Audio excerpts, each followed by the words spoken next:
New Type is a fast and reliable source of Gunpla paints and tools shipped internationally. Purchasing with my affiliate link newtype.us/frostysnow also helps support me with a small commission.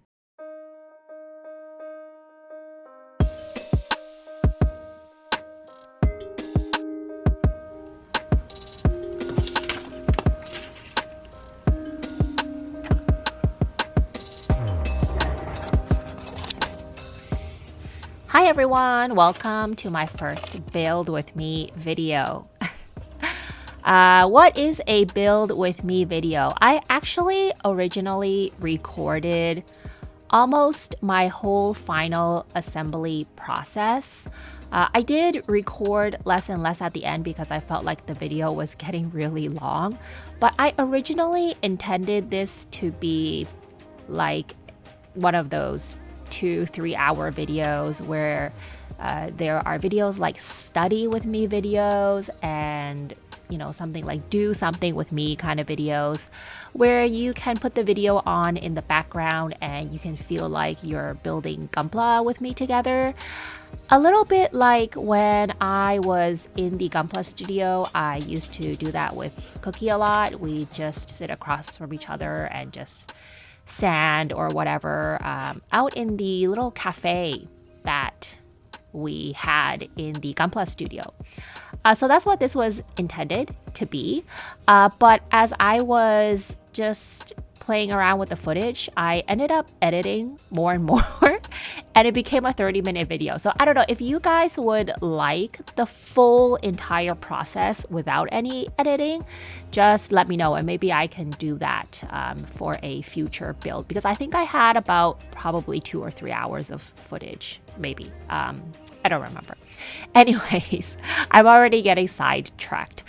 So this video was released first on Patreon and I'm planning to release it first as an early access ad-free video on my Patreon, which you can check out at patreon.com/frostysnow, and your support there really does help me out in keeping the content on this channel alive and to keep building and making video for you guys. Okay, so I was just saying that I released this video first. That's what I'm planning to do before my usual full build and paint videos, just because I thought this would be faster to edit. And it's been a while since I had a video out because I've been really busy with work. So I am releasing this first. There might be some repeats in what I say, but I'm going to be able to go over things in a little bit more detail than I usually do in my full build and paint videos because those are like a 20-minute video of the entire process. And I actually always have so many things to say about what I'm doing. Like if I have 5 things to say, I usually can only pick like one thing to talk about. So hopefully here I can go over things in a little bit more detail. So I did ask on Patreon also if you guys wanted me to do a voiceover or just like music, and everyone chose a voiceover. And I'm not confident that I can do a full 30 minutes of voiceover. So we'll see how it goes. And maybe I won't voice over every single part. But we'll see. Okay, so let's get to it. All right, so here I am doing the final assembly, and I would have shown the pre-assembly later on in my full build video. I actually recorded a lot of the assembly part because I was thinking about releasing a pre-assembly video, but I think the last one I did, it wasn't that popular, like with that many views. So I think I decided not to do that. But the reason why I have released videos for pre-assembly is I think it's actually the one most important part of the entire resin building process. That's personally how I feel, and that's from experience because I built an SD resin kit that I think I did a pretty good paint job on, but it literally just fell apart because the pre-assembly on it was really poor. That was the first SD resin kit I ever pre-assembled. And then after that, I learned how important pre-assembly is, because what's the point of sanding your parts perfectly and doing the best, smoothest, cleanest paint job with really great colors on it, masking, color separate. All of that doesn't matter if your kit can't stand up. And I know there are people who build resin kits and they don't pre-assemble. And if that works for you, that's fine. But I see those kits often, they're posed a little weird. Because, you know, the pre-assembly wasn't done and there's only so much you can do during the final assembly. So I try to do my pre-assembly as sturdy as possible. So if you see, I took a picture of my pre-assembled Kampfer, and it can almost stand by itself without any glue.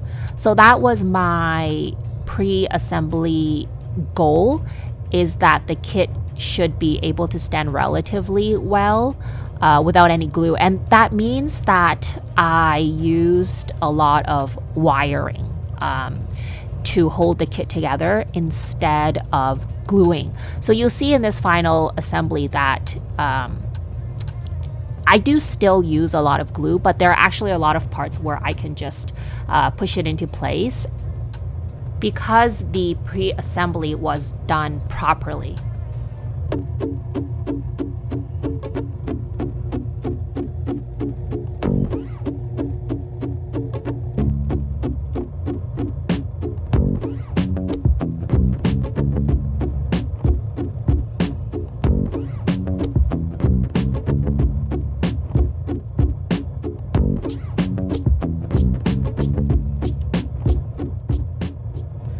And if you're interested in seeing more of mine or Cookie's resin pre-assembly process, I have a resin beginners tutorial series, and Cookie also has a pre-assembly only video which I edited, which I don't remember exactly which one, but it might have been for his new Gundam bust. I can't remember.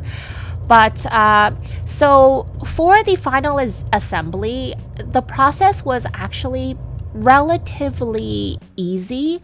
I should, in theory, be able to just glue everything that needs to be glued into place.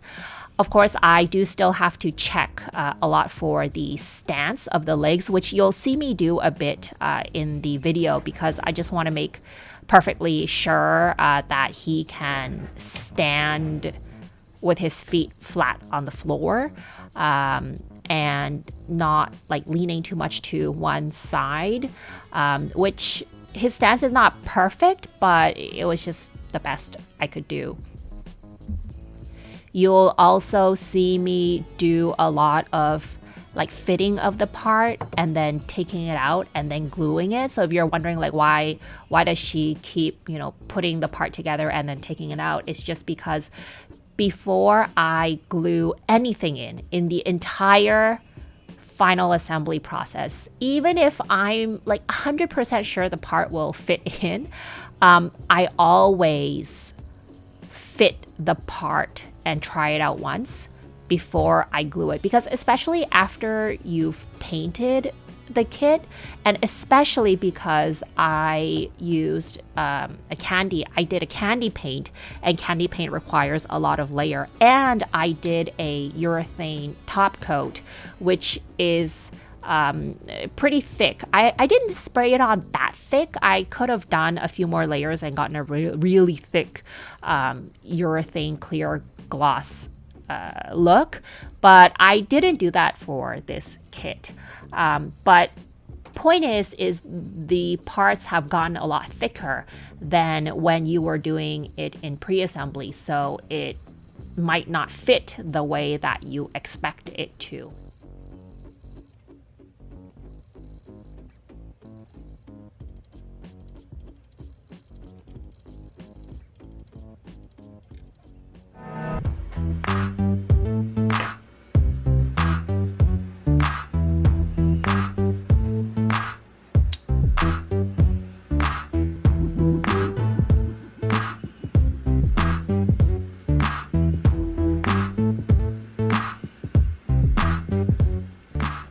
I've just got some blue tack here in one of the parts because with resin kits there aren't as many pegs.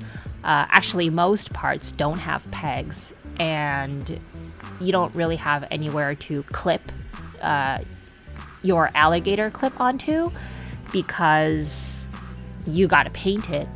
And so I put a little bit of blue tack for some of the parts, and I just clip the blue tack when I paint.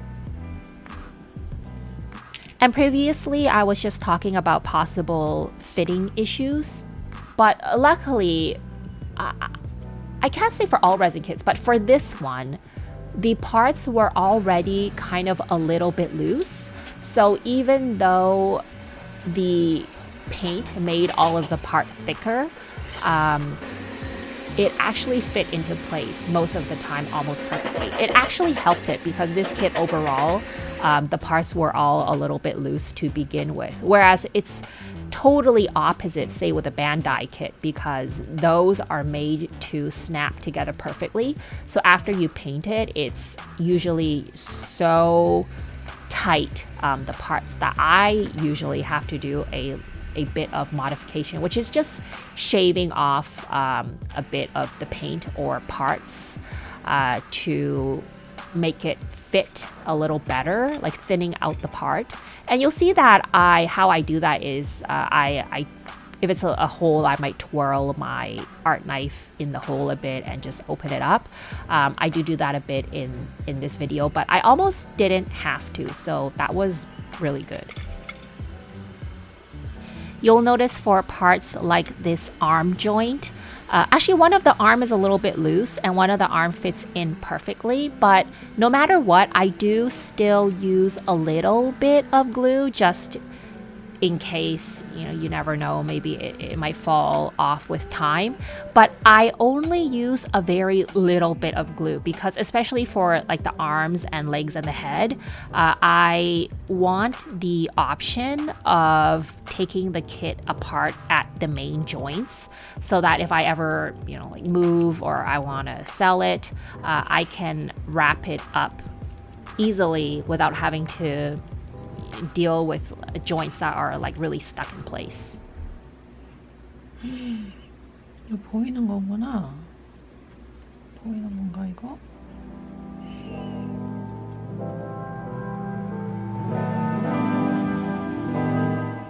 And so you saw there that I made actually a pretty big mistake, is I thought that part, which I was just pointing to under the mono eye, I thought that part wouldn't show up, and so I clipped that part with my alligator clip when I was painting.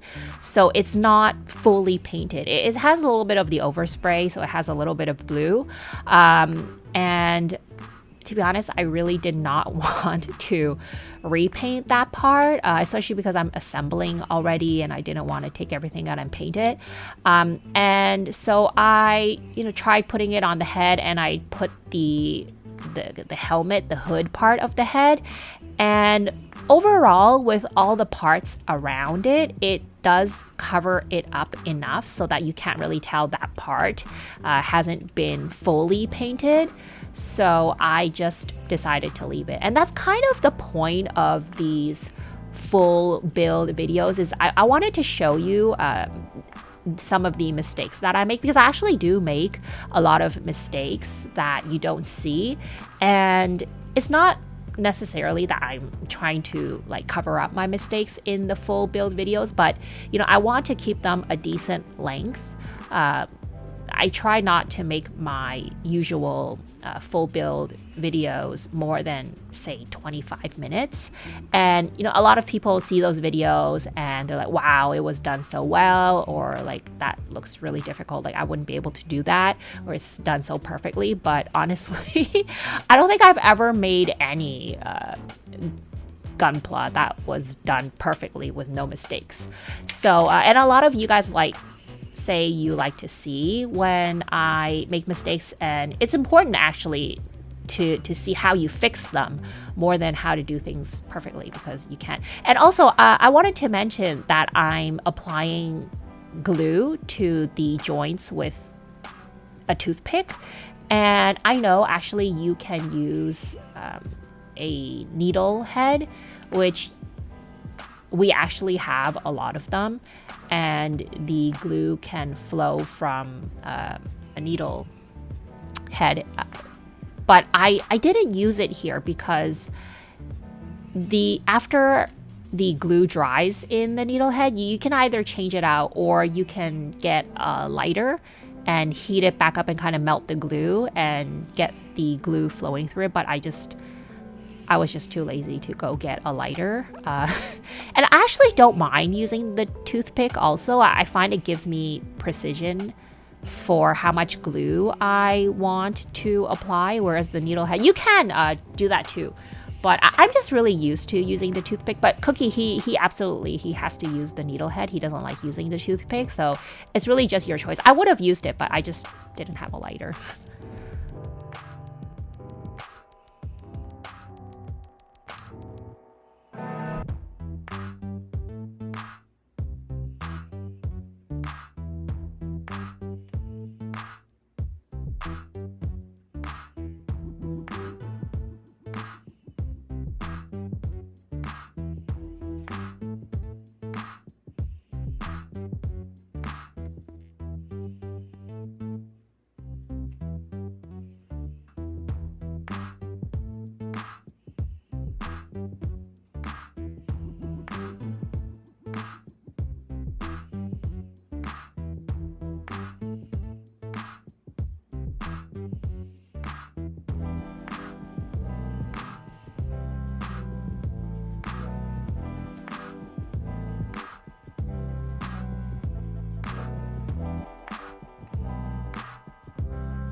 I make sure I've got the overall stance right before I glue it in, especially at the hips here. And it looks as straight as I can get it. So I'm just gonna let the glue dry a decent amount before I keep going. I usually use these really cheap, like stationary store-bought clear stickers for the mono eyes, and they actually usually look pretty good, but you can see for this one, I'm actually using proper hobby store bought mono eye beads and a circular metal part to go with it. And Cookie bought these from a Korean hobby shop online, and you can find similar things just looking under Gunpla accessories and detail parts, and I feel like this really made a huge difference. I'm really happy with the mono eye. I also talk a little bit about how I apply glue, which you'll notice I'm doing here. That's something to think about as well, is where do you apply the glue, and you don't want glue spilling out all over. And you'll actually see the whole time that I'm working with this kit, sometimes I'm always rubbing my fingers together, and I'm trying to make really sure that I don't get any glue on my fingers, and if I do, I wipe it off right away, because you will get that onto the part and then there's nothing really that you can do about it. And I usually apply the glue to the part where even if it's gonna get pushed a bit, I know the glue won't come out, and you have to control the amount of glue to make sure that it doesn't get pushed out. So usually in the deeper crevice parts, that's where I apply the glue.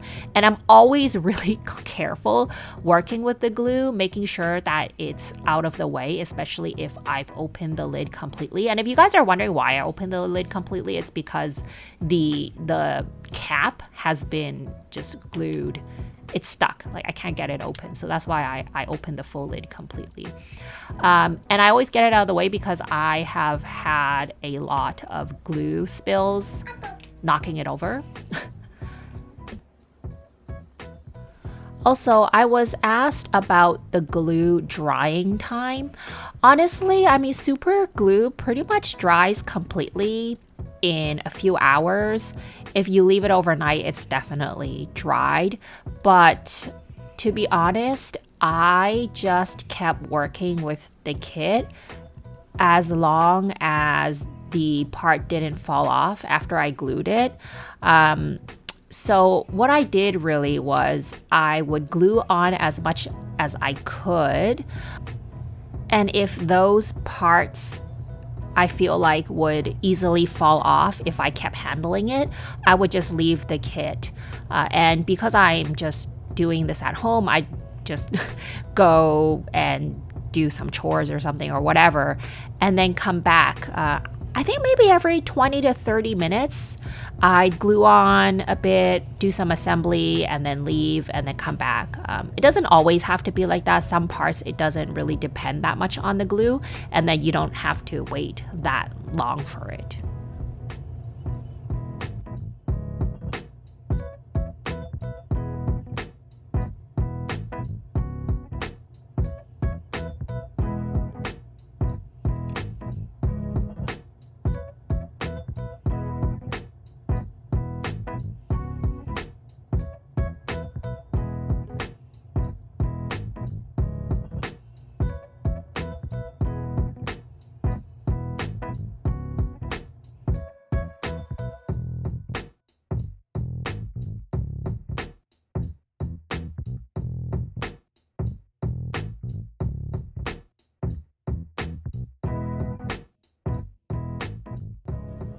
Okay, and actually one of my patrons requested that Cookie maybe can come on and say a few words, which is nice for me because this is a really long video to do voiceover over. So I asked over on my Discord for any questions my patrons might have for Cookie and chose a few for him to answer now. 부품이 깨질 때 어떻게 수리해야 되냐? 보통 부품이 깨질 경우에는 순간 접착제가 꼭 필요합니다. 순간 접착제로 두 개의 부품을 붙이고요. 그 다음에 그렇게 되면 순접의 액이 이렇게 약간 바깥으로 삐져나오게 되는데, 그거 같은 경우에는 완전히 말린 후에 그 부분을 사포를 한번 해줘야 돼요. 근데 우선 서페이서로 우선 올리고 나서 그 표면에 어느 정도의 그 본드가 접착제가 올라와 있는지 확인하면서 이제 사포질을 해주고 나서 원래 상태로 되돌리는 게 가장 좋은 방법인 것 같습니다. 네, 그리고 부품들이 가끔 되게 작은 디테일이 있는데 그거 분리할 수는 없고 그래서 그런 것들을 어떻게 해야 되나요? 그런 부품 같은 경우에는 기본적으로 도색이 깔끔하게 되려면 패널 라인을 무조건 파주는 게 좋습니다. 패널 라인을 파면 먹선도 들어가게 되고 분리된 것처럼 이렇게 보일 수가 있거든요. 그래서 그런 부품들은 어차피 분리가 안 되는 거기 때문에 그 주변을 기점으로 해서 양각이든 음각이든 패널 라인을 우선적으로 한번 파주고 나서 이제 표면을 한번 정리하고 도색을 분리를 해준다든지 그렇게 해서 디테일을 올리는 편이 좋은 것 같습니다. 근데 깊숙이 들어가 있는 막 모인 디테일들은 그런 부품들 같은 경우에는 범위가 작을 경우에는 이제 가능하면 워싱 같은 걸로 도색을 해주는 게 좋고요. 그리고 큰 부품 같은 경우에는 그 음각 먼저 이제 그 깊숙이 파고 들어가 있는 그 부분부터 도색을 하고 마스킹을 해주고 그 바깥의 외장을 도색하는 게 좋은 것 같습니다. 그리고 시간 지나면 레진 킷들은 처지나요? 시간이 지나서 처지는 게 아니라요.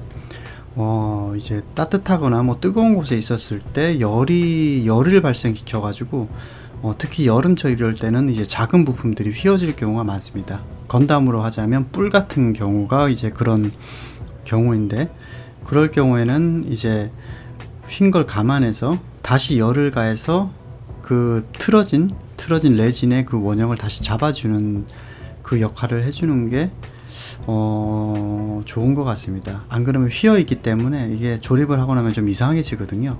조립도 물론 잘 쉽게 되지도 않고 아무튼 좀 여러모로 그럴 휘어졌을 경우에는 열을 가해서 다시 원위치를 잡아주는 게 좋은 것 같습니다. 네, 그리고 너무 오랜만에 작품을 못 봐서 이렇게 너무 보고 싶다, 이렇게 네. 듣고 싶다 목소리 그런데 한마디 해주세요. Thank you so much. I really appreciate it.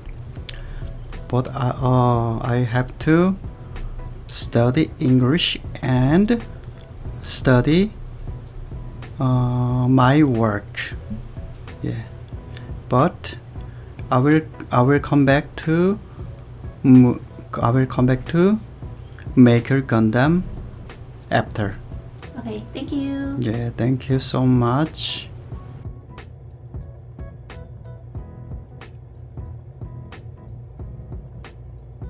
If you made it to the end of the video, thank you so much for watching the whole thing.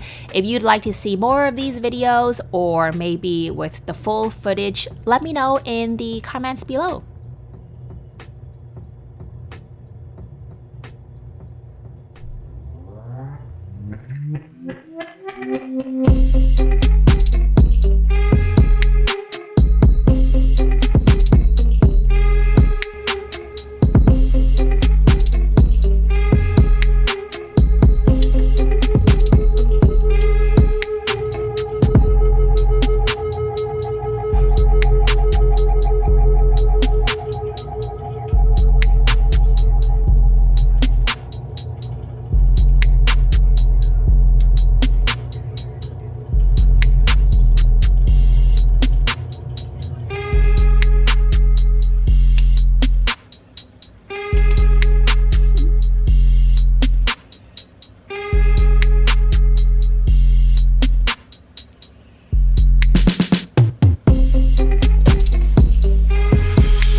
I'd like to thank my Patreon supporters who allow me to build, paint, and produce videos while not having to worry about making a living at the same time. Patreon is a way for anyone to support their favorite creator and content. You can also join us on Discord to chat with me and fellow Gunpla hobbyists. Check it out at patreon.com/frostsnow. Thanks for watching.